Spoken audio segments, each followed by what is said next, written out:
चाची जी बउआ के बिना नींद चाहवा के न होते भैया अरे बरसिया सुकुमारी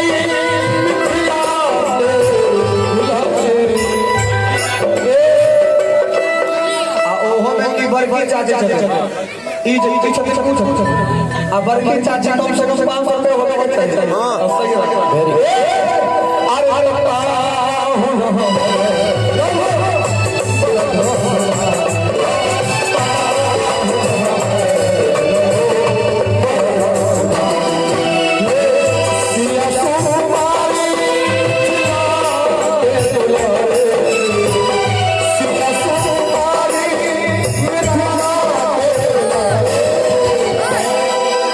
अरे चाची चाची हेलो ओके चाची छी ना हां हां ओके चाची जी पता है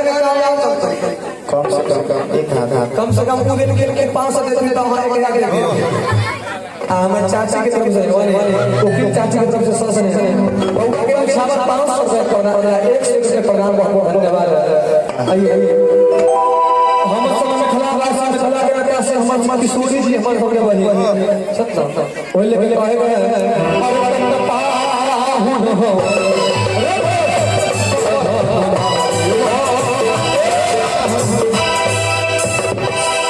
चाचा जी हेलो चाचा जी जा हो जाते नहीं हमारे चाचा जी का तो विश्वास है एक प्रधान भगवान का छावर बहुत धन्यवाद अरे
चारो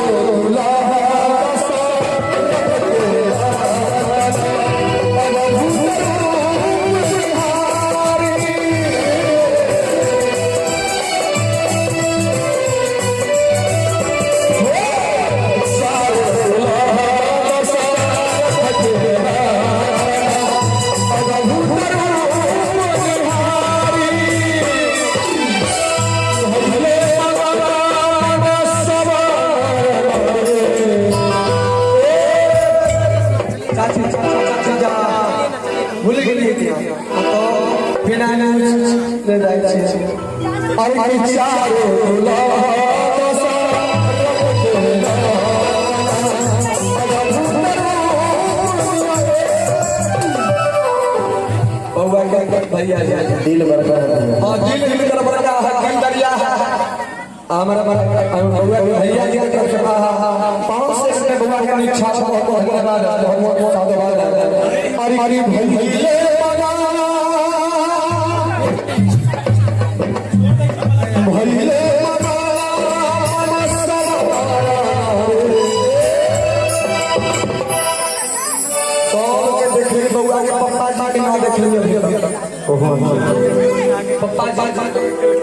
पापा जी तकाओ तो पापा जी लोग के छे हमारा हमरा तो स्टेशन के लिए गेली उतर के छोड़ हां वीडियो खराब कर ना कोई बात ना आज समय पर भैया मिलेगा और तो इसलिए मैं बैठ सकता हां कोई दिक्कत ना अरे भैया मामा